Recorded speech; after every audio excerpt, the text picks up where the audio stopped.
Good afternoon. My name is Joseph Lloyd, and I am a huge fan of cars used in old British TV series filmed between the late 1950s and late 1990s. Join me on a journey as we look back on over 40 years of British television and its relationship with the automobile. I made a selection of videos last year talking about a lot of these series, and I'm doing it again to make them even better. My name is Alex Drake. I've been shot and that bullet's taken me back in time. Now I'm lost in 1982, and all I can do is fight and search and stay alive. Because somehow, I will find a way home.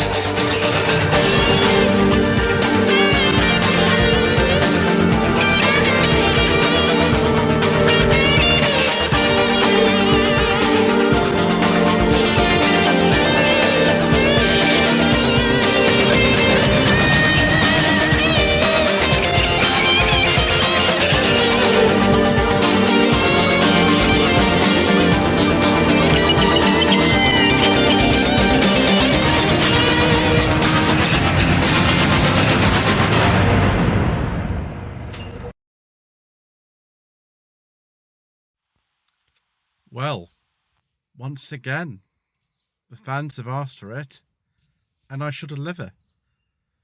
The sequel to Life on Mars, Ashes to Ashes, again made by Kudos Film and Television and broadcast on BBC One from 2008 to 2010. Ashes to Ashes lasted for 3 series and tells the story of Alex Drake, a detective working for the Metropolitan Police in 2008, who gets shot by a criminal on a boat on the Thames, and is someone who's very interested in the sort of history of what's happened to Sam Tyler in a sort of kind of psychological way in certain ways, because he's obviously down in the police history books as somebody who didn't quite fit into the era that he was in. And they actually find out as the series goes on that nobody really knows what happened to him. So Keeley Hawes plays Alex Drake, the main character, lady from 2008 who, after she gets shot, wakes up in 1981 and is dressed in some kind of weird 80s outfit, including some very, very lengthy pearl earrings. Much like Sam Tyler, she is at odds with her new surroundings and has to come to terms with Gene Hunt again. How a whole unit for the Manchester Police is transferred to London, I really don't know. But Ashes to Ashes, even more so than Life on Mars, causes us to really suspend our disbelief as to, what exactly is going on. I'll talk more about the reasons of that in a minute, and it's not necessarily a bad thing at all, don't get me wrong. Ashes to Ashes is a very, very good series. I think, personally, it's better than Life on Mars. Maybe just because it's got nicer cars in it, but perhaps I identify a bit more of the time period.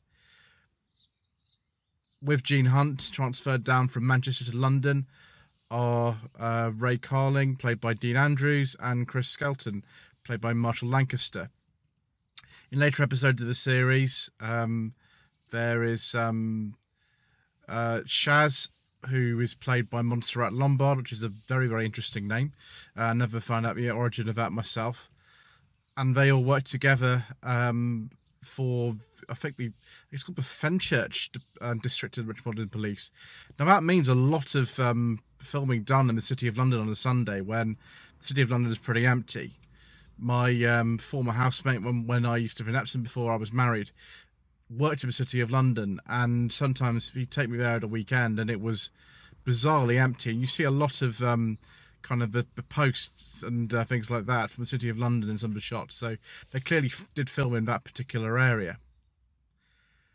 it does feel a bit like Dempsey and Makepeace. It feels a bit like The Professionals. So, that kind of feel to it is very, very accurate. And a lot of the cars used in the series are from that era too. Now, clearly, Ashes to Ashes continues the Life on Mars saga. We see that creepy clown from the test card or something who comes to life. And the resolution to the whole series, which I'm not going to go into really here because we're talking about cars. We're not film critics particularly, although I sometimes feel like I am a film and television critic. The resolution to it, I don't know if that's something that's satisfactory. I did see it when it first came out, and I suppose it's a way to explain what's going on. It's not the full explanation, I don't think, and this is one of the reasons why I think they are thinking of bringing Life on Mars back, to see really what's happened to Sam Tyler. But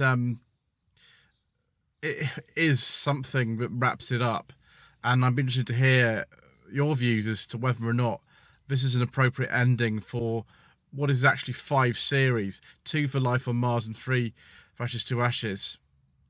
Without further delay, let's look at some cars.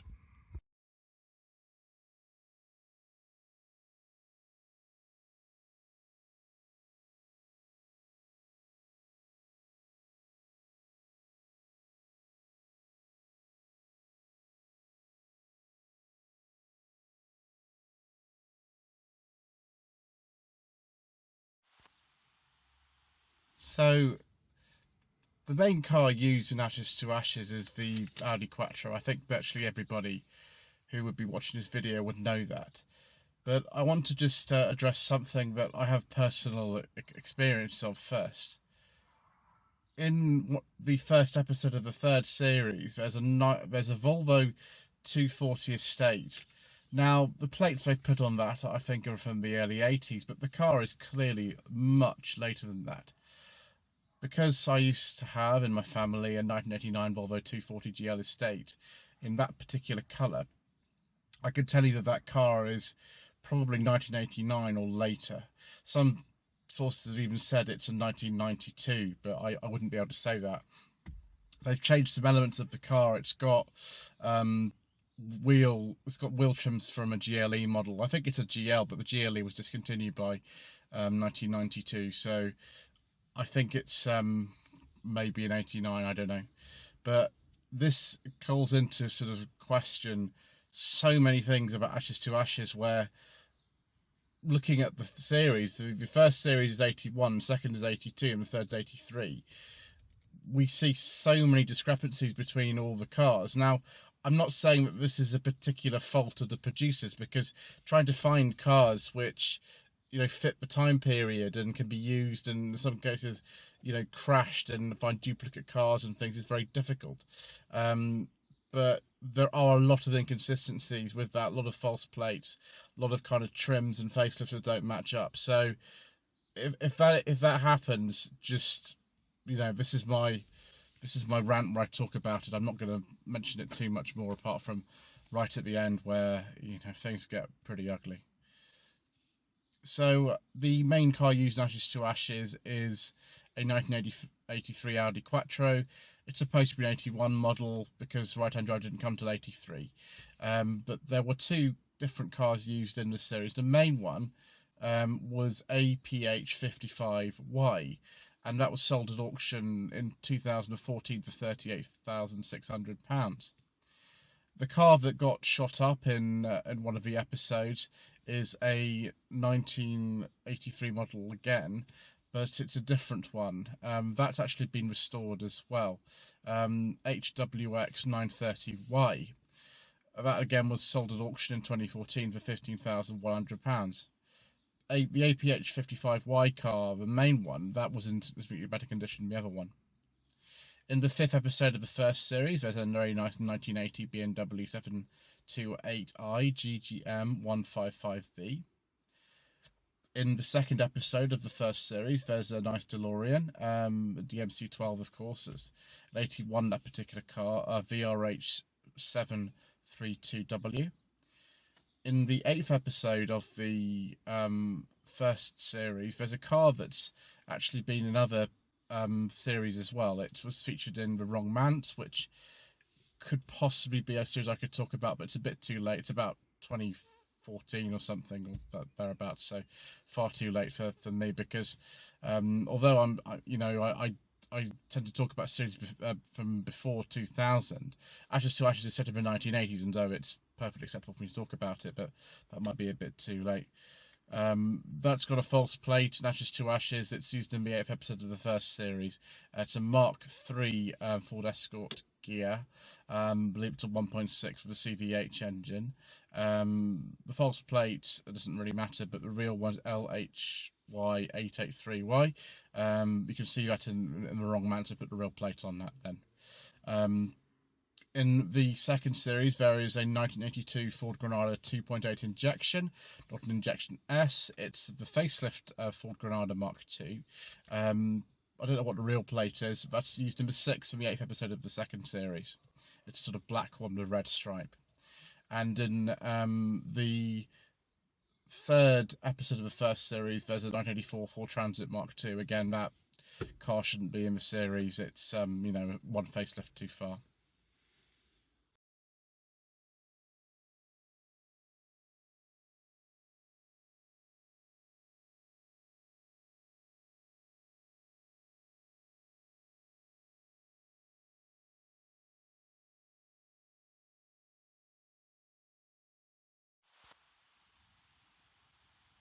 There we go, slightly better angle there. In the 8th episode of the third series, so the last episode, there is a 1978 Mercedes 230 UNY660S that has a crash with a car we'll talk about a little bit later. Another car that has a very big accident, actually, in the second episode of the second series, is a 1978 Princess 1800. Notice I didn't say Leyland or Austin Princess, just a Princess. That actually flips over, and the car, I think, was repainted before they crashed it. XHP 867S, if you want to check that. That was a real plate of the car, actually, at the time. In the 5th episode of the third series, there is a nice Rover ST1. It's a 3500 Vanden Plas, FGF 550X. The indicator lenses on the front are wrong, but those are an aftermarket change for clear lenses. The car should have orange lenses, but we'll let that off. In the second series, the first episode, there's a very nice 1986 Rover 2600 Vanden Plas. Automatic, although it's on, I think, sort of X plate or something. The facelift occurred at the end of 81, I think, for the SD1. Something that's not on a false plate is a 1973 Triumph Stag from the 4th episode of the third series, NOB 999M. That could even be a British Head and Press car, I'm not sure. It could be. Obviously, put your opinions in the comments below about that. I won't say one way or the other. The first car that Alex Drake drives in the series in 1981 is a Triumph Dolomite 1300. That was the base model Dolomite. Being a former Dolomite owner myself, I used to have a 1980 1500 SE. I do know them quite well, and for some reason someone's taken the badge off the front of that, but it's on its real plates. SLK 490R. That also turns up in the 5th episode of the first series.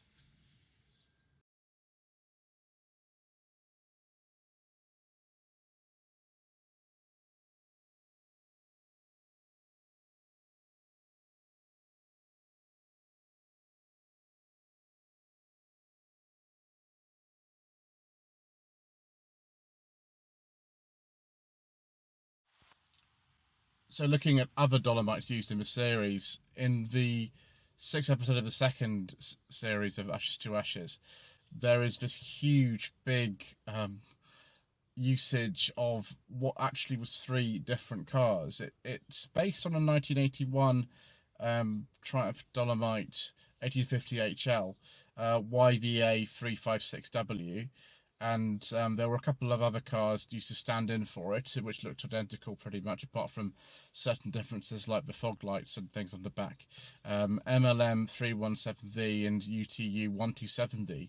UTU 127V was actually the false plate they used on the Granada injection that I mentioned. Apparently only the worst condition car was destroyed and the others survived it. But obviously that did cause a bit of uproar in the community to see something like that crushed. But there we go. Not every Dolomite can be saved. In the last episode of all, the 8th episode of Series 3, Alex actually drives a Vauxhall Cavalier 1300L that we think is supposed to be her personal car. I don't know what the plate is. I can't remember what it is, I'm afraid. In the 4th episode of the 3rd series, there is a 1992 Maestro 700 van. Notice I didn't say Austin Maestro because they weren't badged as Austins after 1988. So yes, that's a bit anachronistic. Even though it's 1983, the Maestro vans didn't come out actually until 84 because they were still building the Ital van. So yeah, never mind. In that same episode, there's a 1980 Vauxhall Astra. I think that's on false plates as well. In the last episode, there's a lovely 1985 Talbot Alpine Minx. There's also another one. I think it's an Alpine Rapier, but we'll just go with that one for now, because you can't see the Rapier model very, very well. That was a very, very late model of Alpine. Again, wouldn't have been around in 1983. One of the biggest and most obvious mistakes of Cars and Ashes to Ashes is the presence of a 1995 Rover 620 SI in the 8th episode of the 2nd series, and I think this was caused by them lining up a shot, and suddenly this car is parked in their way, and they just had to film and forget it, which is was one of those things. I think it's N530 VVN if you want to see that and see who the perpetrator of that heinous crime was. In the 3rd episode of the 2nd series, there is a 1981 Talbot Avenger GL, JCT 897W. I think you can see that in the background of another episode as well.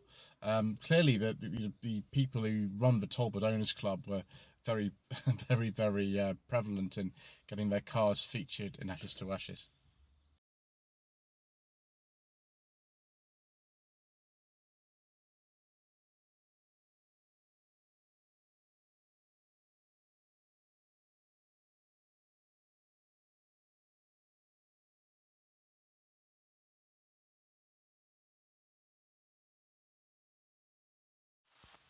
So on to the last section of Cars Ashes to Ashes now. There are far more of them to talk about than Life on Mars, and I haven't mentioned all of them. In the 8th episode of the 2nd series, there's a 1980... it is an 82. It's an 82 Ford Cortina 1.6L in beige. Now that looks like something that they would have supplied for the bill, particularly because it's wearing a Ford press plate, COO357X.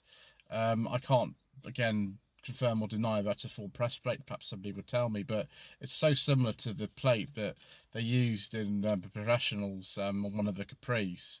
The genuine plate anyway, that I would suspect it might be.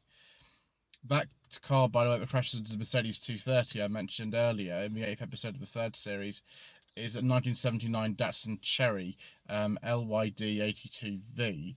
I don't know if they wrote that off or it's just minor damage, I'm not really sure. I haven't left out the Capri fans though. I know there's plenty of you out there, and there is a nice Ford Capri Mark III in Ashes to Ashes. It's in the 1st episode of the 3rd series. It's a 1981 Capri 1.6 LS. It's UDH792W.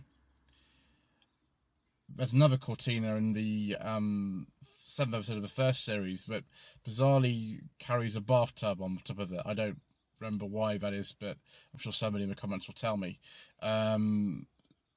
Yes, it's a 79 Cortina 1.6L estate, AKU 723T. A personal favourite of mine is the 1981 Lotus Esprit S3 FAB173X, featured in the 6th episode of the 2nd series. Obviously, being a fan of Roger Moore and For Your Eyes Only, it has to be a good spot for me. one of the worst offenders in terms of seeing cars and vehicles which don't line up with the period for Ashes to Ashes is the 1991 Leyland DAF 45 lorry in the 5th episode of the 2nd series, that someone's just painted the headlamps yellow and slapped a Renault badge on the front of it, and it's not even actually left-hand drive, I don't think, that particular one. Why they couldn't find something a bit more appropriate, I don't know, but that's just the way that it is. And in the first episode of all, and many episodes actually of the first series, there's a lovely 1982 Ford Granada Mark II facelift police car. Now, this is on a false plate, and I don't tend to read false plates out. I'm not sure what the genuine plate is, but you can tell it's a facelifted car from 82 onwards because it's got the different door mirrors on it, and, you know, the different grille. But yes, it's just one of the things that you would have to accept, and the producers of Ashes to Ashes would probably say that yes, there's reasons why there are all these discrepancies.